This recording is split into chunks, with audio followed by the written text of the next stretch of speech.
Today I want to show you how to crochet these fingerless gloves, and I will show you the whole process from start to finish. If you want longer fingerless gloves, you can of course do them longer. You will just do the starting chain a bit longer. But let's begin. First I want to talk a little about the materials for the yarn. I've used this super bulky yarn from Elise. You can see this has a great color. I will of course write down in the description how much yarn you will need for this. Then I've used a 6mm crochet hook, some scissors, and a tapestry needle. We begin with a slip knot. And then we make some chains. For this stitch you don't have to have an even or uneven number of chains. You just chain the number that fits your need. I will chain 16 for this. When I have 16 chains, I will skip the first one, and in the second chain I will do a single crochet. So insert the hook, yarn over, pull through, yarn over, pull through 2. So just a regular single crochet. Then the next chain I will do a herringbone stitch. So you have this loop right here, and you have this loop right here. In the second one, you will insert the hook, and then in your next chain. So insert the hook in the next chain, then yarn over and pull through, yarn over and pull through all 3. Now you have 3 loops right here. You will insert the hook in the third one from your hook.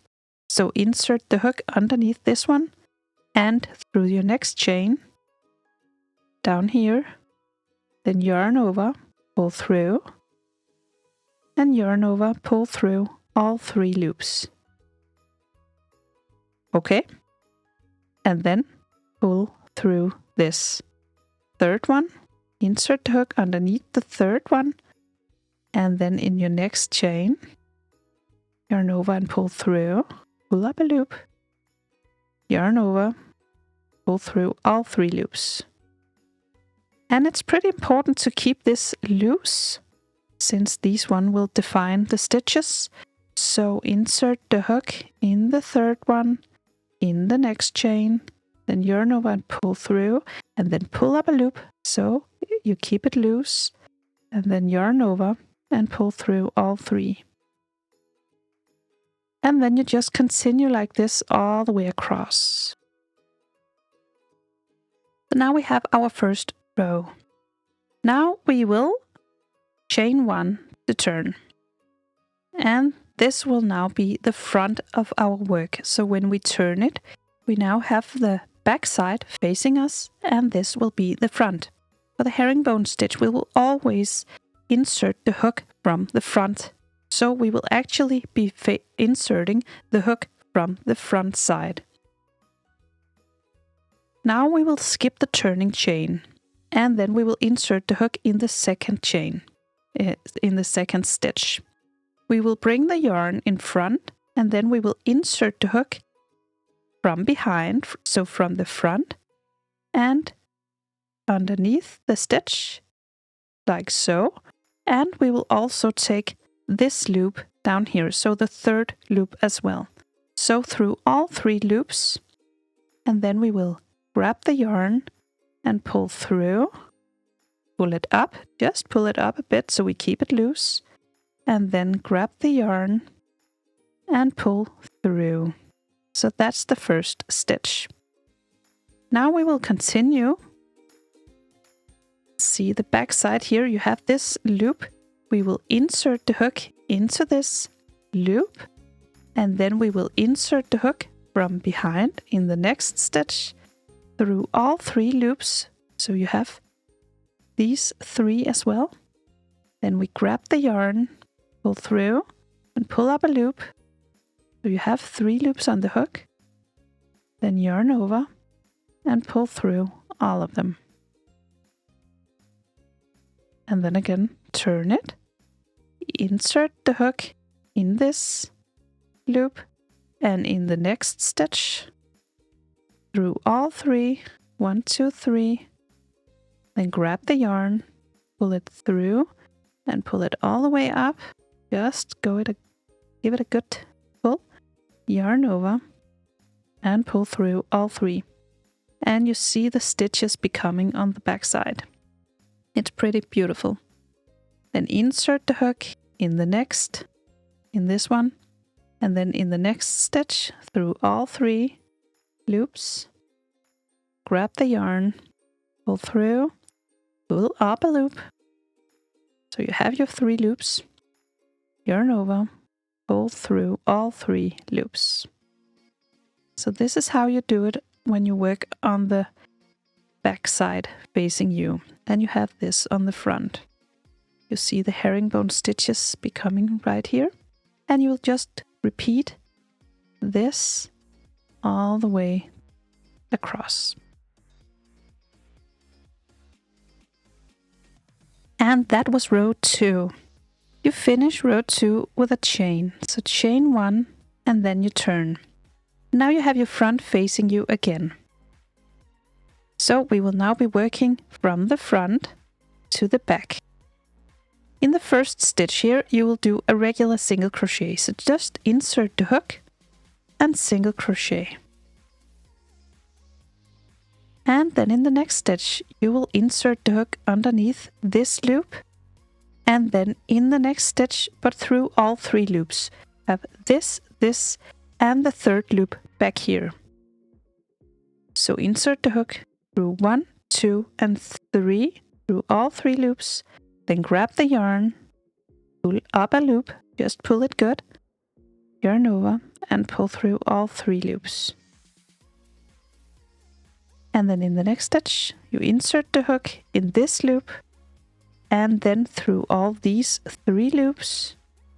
Then grab the yarn, pull through, and pull up a loop, yarn over, and pull through all 3 loops. And repeat. Insert the hook through this loop, and then through the next stitch, through all 3 loops.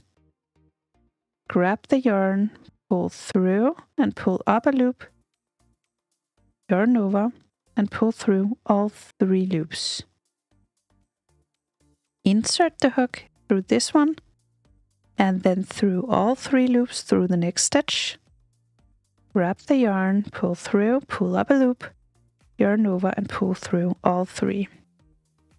So you will just repeat this all the way across, and you see these herringbone stitches becoming.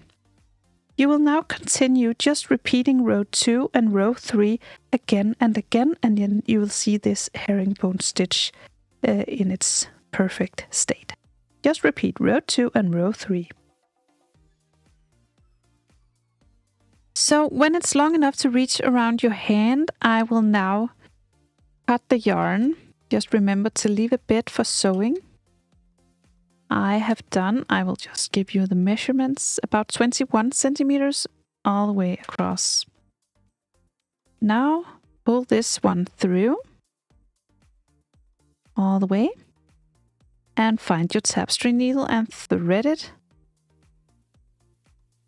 And we can now sew it together.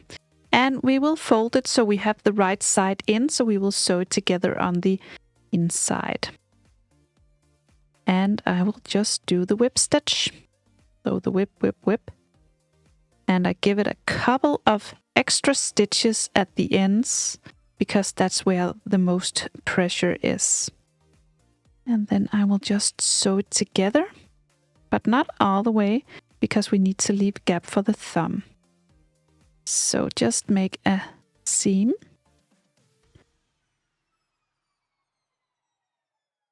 And I will stop here.